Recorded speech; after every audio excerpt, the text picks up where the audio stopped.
मागील काही दिवसापासून आपण पीएम गतिशक्ती या गव्हर्नमेंट स्कीमबद्दल ऐकत आहोत. पीएम गतिशक्ती स्कीम काय आहे, तर जसे बाकीचे स्कीम्स असतात की एखाद्या प्रॉपर डोमेनमध्ये काम करतात आणि त्यांचा काही टार्गेट असतो, टाइम पिरियड असतो, त्यामध्ये त्यांना तो कंप्लीट करावा लागतो. पण पीएम गतिशक्ती स्कीम ही वेगळी स्कीम नाही. जे ऑलरेडी इन्फ्रास्ट्रक्चरमध्ये स्कीम्स आहेत, अनाऊन्स झालेले स्कीम्स आहेत, ते प्रॉपरली आणि इफिशियंटली इम्प्लिमेंट व्हायला पाहिजे म्हणून पीएम गतिशक्ती स्कीम आणले. आता याला गव्हर्नमेंटनी मास्टर प्लॅन म्हटलंय का, कारण इन्फ्रास्ट्रक्चर हा सेक्टर असा आहे, याच्याशी रिलेटेड बाकीचे सेक्टर्स पण कनेक्टेड असतात. त्यासोबत इन्फ्रास्ट्रक्चर या सेक्टरमध्ये बरेच जॉब्स पण क्रिएट होतात. आणि म्हणून जर भारताला $5 ट्रिलियन इकॉनॉमी बनवायचं असेल तर इन्फ्रास्ट्रक्चर सेक्टर आहे हा खूप मोठा रोल प्ले करतो. आणि म्हणूनच गव्हर्नमेंटने याला मास्टर प्लॅन म्हटलंय. आता यामध्ये नेमकं काय करणार आहे, तर आपण आपल्या गावामध्ये पण बघतो की ज्यावेळेस नगर परिषद किंवा महानगरपालिका एखादा रोड तयार करतो आणि त्यानंतर मग त्यांना रिअलाइज होतं की आता रोड झाल्यानंतर पाईपलाईन टाकायची आहे, मग अशा वेळेस तो रोड तोडला जातो. याच्यामुळे काय होणार, तर ती जी स्कीम आहे ती प्रॉपरली इम्प्लिमेंट झाली नाही, रोड प्रॉपरली तयार झाला नाही, तयार झाला होता तो तोडण्यात आला, पैसा वेस्ट झाला आणि जे नागरिक आहे, सिटीजन्स आहे, त्यांना इनकन्व्हिनियन्स झालं. आणि म्हणूनच जर कोऑर्डिनेट करता आलं, म्हणजेच त्या ठिकाणी रोड तर तयार करायचा आहे पण सोबतच नळाची पाईपलाईन टाकायची आहे, फायबर ऑप्टिक केबल टाकायचं आहे किंवा गॅस पाईपलाईन टाकायची आहे, जर यांच्यामध्ये जर कोऑर्डिनेशन जर झालं तर स्कीम्स आहेत हे प्रॉपरली इम्प्लिमेंट करता येईल, पैसे बरेच सेव्ह करता येणार आणि त्यासोबतच नागरिकांना इनकन्व्हिनियन्स होणार नाही. त्यासोबतच सपोज एखाद्या ठिकाणी एखादी इकॉनॉमिक झोन आहे जिथं एखादी फॅक्टरी आहे, जसं सपोज फर्टिलायझरची फॅक्टरी आहे आणि तिथं गॅस पाईपलाईन पाहिजे, तर अशा वेळेस गॅस पाईपलाईन तिथपर्यंत पोहोचतच नाही पण फॅक्टरी तयार होऊन जाते. पण जर फर्टिलायझर इंडस्ट्री आहे आणि जी पॉवर इंडस्ट्री आहे ज्यामध्ये गॅस पाईपलाईन्स आहेत ते इम्प्लिमेंट केले जातात, तर त्यांचा जर कोऑर्डिनेशन असेल तर ती स्कीम प्रॉपरली इम्प्लिमेंट करता येईल. आणि म्हणूनच आता पीएम गतिशक्ती ही जी स्कीम आणली आहे, हा जो मास्टर प्लॅन आहे हा यामध्येच काम करणार आहे, कोऑर्डिनेशन तयार करण्याचा प्रयत्न करणार आहे. तर आज आपण बघणार आहोत की पीएम गतिशक्ती स्कीम काय आहे. यामध्ये गव्हर्नमेंट टोटल 100 लाख करोड एवढा खर्च करणार आहे. हा गव्हर्नमेंटचा इन्फ्रास्ट्रक्चर सेक्टरमध्ये मास्टर प्लॅन आहे. तर सगळ्यात आधी बॅकग्राऊंड बघू. 75वा इंडिपेंडन्स डे म्हणजे स्वातंत्र्य दिन, त्या दिवशी प्रधानमंत्री नरेंद्र मोदी यांनी लाल किल्ल्यावरून अनाऊन्स केलं की केंद्र सरकार लवकरच पीएम गतिशक्ती स्कीम घेऊन येणार आहे, ज्याच्यामधून हा एक मास्टर प्लॅन असणार आहे केंद्र सरकारचा, ज्याच्यामधून मल्टीमोडल कनेक्टिव्हिटी ही अचीव केल्या जाईल. म्हणजेच व्हेरियस मिनिस्ट्रीज आहेत, वेगवेगळे इन्फ्रास्ट्रक्चर प्रोजेक्ट्स आहेत, त्यांच्यामध्ये कोऑर्डिनेशन कसं करता येईल, कनेक्टिव्हिटी कशी इम्प्रूव्ह करता येईल, याच्यावर तो फोकस करणार आहे. आणि मुख्य उद्देश जसं आत्ताच सांगितलं की जे मोठे इन्फ्रास्ट्रक्चर प्रोजेक्ट्स आहेत आणि कनेक्टिव्हिटी आहे ते पुढच्या 4 वर्षांमध्ये म्हणजेच 2024-25चा जो फायनान्शियल इयर आहे तोपर्यंत ते कंप्लीट करायचे आहेत. त्यानंतर यामध्ये 100 लाख करोड एवढं फंडिंग लागणार आहे हा होलिस्टिक इन्फ्रास्ट्रक्चर डेव्हलप करण्यासाठी.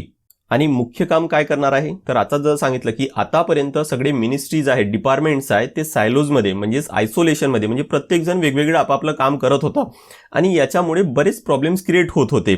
जसं मगाही सांगितलं की रोड तयार केलं तर नळाची पाईपलाईन बाकी आहे, तर कुठं ऑप्टिकल फायबर केबल बाकी आहे, मग तो जो तयार झालेला रोड आहे तो तोडला जात होता. तर कधी फर्टिलायझर इंडस्ट्री झाली तर मग तिथपर्यंत गॅस पाईपलाईन पोहोचलेली नाही. तर अशा वेळेस ते स्कीम्स आहेत, ते प्रोजेक्ट्स आहेत, ते इफिशियंटली इम्प्लिमेंट केले जात नाही, एक्झिक्यूट केले जात नाही.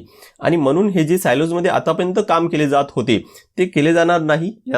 याच्यासाठी ते आता काय करणार आहेत, तर कोऑर्डिनेशन क्रिएट करण्याचा, म्हणजेच त्यांना एका प्लॅटफॉर्मवर आणून जर एखाद्या मिनिस्ट्रीला एखादा प्रोजेक्ट इम्प्लिमेंट करायचे तर बाकीचे मिनिस्ट्रीचे काय काय प्रोजेक्ट्स आहेत, त्यांचे कोणते प्रोजेक्ट्स चालू आहेत आणि फ्युचरमध्ये कोणते प्रोजेक्ट्स आहेत हे माहीत असायला पाहिजे. आणि म्हणून आता हा कोऑर्डिनेशन क्रिएट करण्याचा प्रयत्न केला जाणार आहे. आणि जर इन्फ्रास्ट्रक्चर हे पुढच्या 4-5 वर्षामध्ये चांगल्या पद्धतीने इम्प्लिमेंट झालेत, चांगले तयार झालेत, तर हा पुढच्या 25 वर्षासाठी एक चांगला फाउंडेशन भारतासाठी तयार होईल. याच्याबद्दल बघा, PIBने एक चांगला व्हिडिओ हा लॉन्च केला, यूट्यूबवर पण आहे, तो कम्प्लिटली बघा तुम्ही. मी तुम्हाला थोडासा पार्ट इथं दाखवतो, त्यामुळे तुम्हाला आयडिया येईल की नेमकी पीएम गतिशक्ती स्कीम काय आहे ते.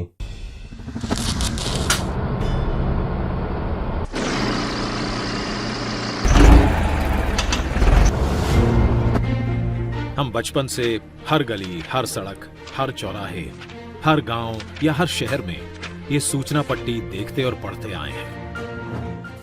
हमने ये भी देखा है कि एक सड़क बनने के बाद संबंधित विभाग को याद आता है कि यहां तो ऑप्टिकल फाइबर लगाना बाकी था, या कुछ दिनों बाद गैस पाइपलाइन बिछाने के लिए फिर से खुदाई शुरू हो जाती है। कहीं सड़क और रेल तो पहुंच जाती है, लेकिन इन दोनों को जोड़ने के लिए आवश्यक लास्ट माइल कनेक्टिविटी नहीं पहुंच पाती। इन सभी के पीछे सबसे बड़ा कारण है कि अलग अलग विभाग अलग अलग काम करते रहते हैं,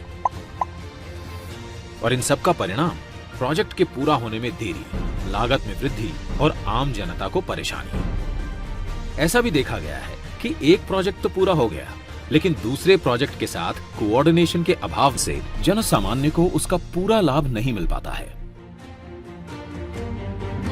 आइए इसे एक उदाहरण द्वारा समझते हैं। एक फर्टिलाइजर प्लांट तो स्थापित हुआ, लेकिन उस तक गैस पाइपलाइन की व्यवस्था नहीं की गई। गैस पाइपलाइन की अनुपलब्धता के कारण वो प्लांट पूरी तरह से उपयोग में नहीं लाया जा सका, जिससे करोड़ों की लागत से बने उस प्लांट का पूरा लाभ जन सामान्य तक नहीं पहुंच सका। इसी प्रकार सड़क निर्माण का काम कई एजेंसियां करती हैं। जैसे प्रमुख राजमार्गों का निर्माण NHAI करती है। इसके बाद आगे की सड़क का निर्माण राज्य PWD करती है। दूर दराज के गांवों की सड़कें प्रधानमंत्री ग्राम सड़क योजना के अंतर्गत बनती हैं, और सीमावर्ती क्षेत्रों में सड़कें बॉर्डर रोड ऑर्गेनाइजेशन BRO बनाती है। किसी भी एक विभाग के मध्य कोऑर्डिनेशन के अभाव से लोगों तक सड़कों का पूरा लाभ नहीं पहुंच पाता।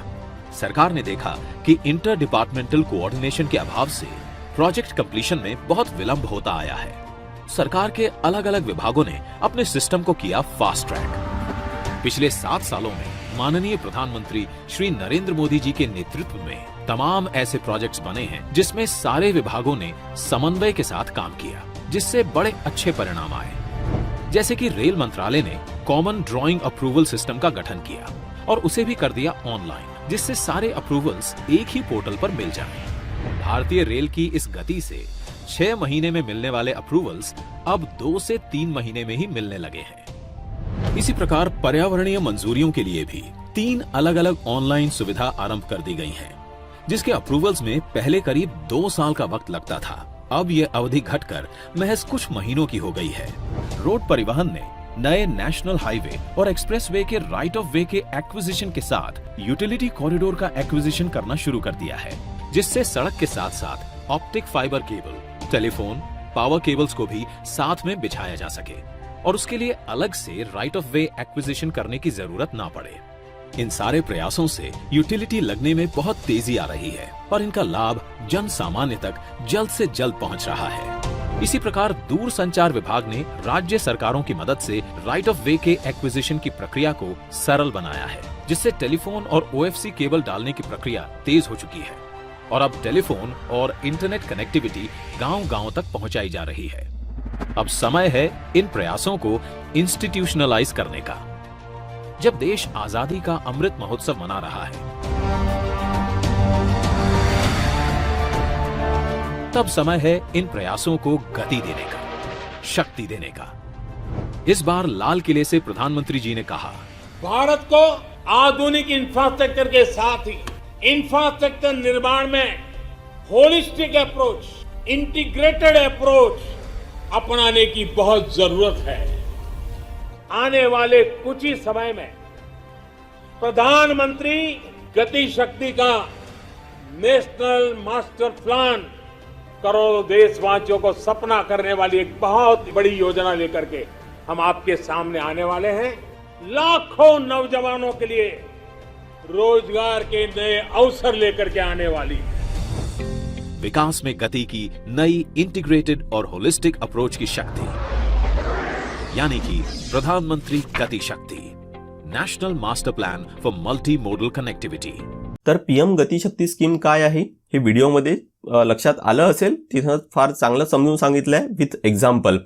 तर यामध्ये काही अजून जे डाऊट्स आहेत या स्कीम बद्दल किंवा ही स्कीम कशा पद्धतीने इम्प्लिमेंट केले जाईल आणि जे 100 करोड आहेत ते कसे वापरले जाणार आहेत ते आपण पुढे बघणार आहोत। तर PM गती शक्ती आता जसं बघितलं की नॅशनल मास्टर प्लॅन आहे फॉर मल्टी मोडल कनेक्टिव्हिटी, त्यानंतर 100 लाख करोड फंड यामध्ये लागणार आहे ते पण बघितले. त्यानंतर 2019 मध्ये केंद्र सरकारने नॅशनल इन्फ्रास्ट्रक्चर पाईपलाईन ही एक नवीन स्कीम लॉन्च केली होती, ज्यामध्ये पूर्ण भारतामध्ये जे इन्फ्रास्ट्रक्चर प्रोजेक्ट्स आहेत ते इम्प्लिमेंट केले जातील. त्यासाठी 110 करोड एवढा फंडिंग लागणार होता. पण आता पीएम गतिशक्ती स्कीम आले, त्यामुळे ही जी मागची जी स्कीम होती नॅशनल इन्फ्रास्ट्रक्चर पाईपलाईन ती याच्यामध्ये आता सबज्युम होणार आहे. म्हणजे आता उरलेला जो काही काम आहे नॅशनल इन्फ्रास्ट्रक्चर पाईपलाईन मधला तो सगळा आता पीएम गतिशक्तीच्या अंडर इम्प्लिमेंट केला जाईल, तो तयार केला जाईल इन्फ्रास्ट्रक्चर. म्हणजेच हे जे पीएम गतिशक्तीमध्ये जे 100 लाख करोड फंडिंग जी लागणार आहे ते याच प्रोजेक्टसाठी आहेत. म्हणजे ऑलरेडी जे अनाऊन्स झालेले प्रोजेक्ट्स आहेत त्यासाठीच लागणार आहेत. त्यासोबत अजून काही प्रोजेक्ट्स आहेत वेरियस मिनिस्ट्रीज आणि स्टेट गव्हर्नमेंटचे, जसं भारतमाला आहे, सागरमाला आहे, इनलँड वॉटरवेज आहे, उडान आहे.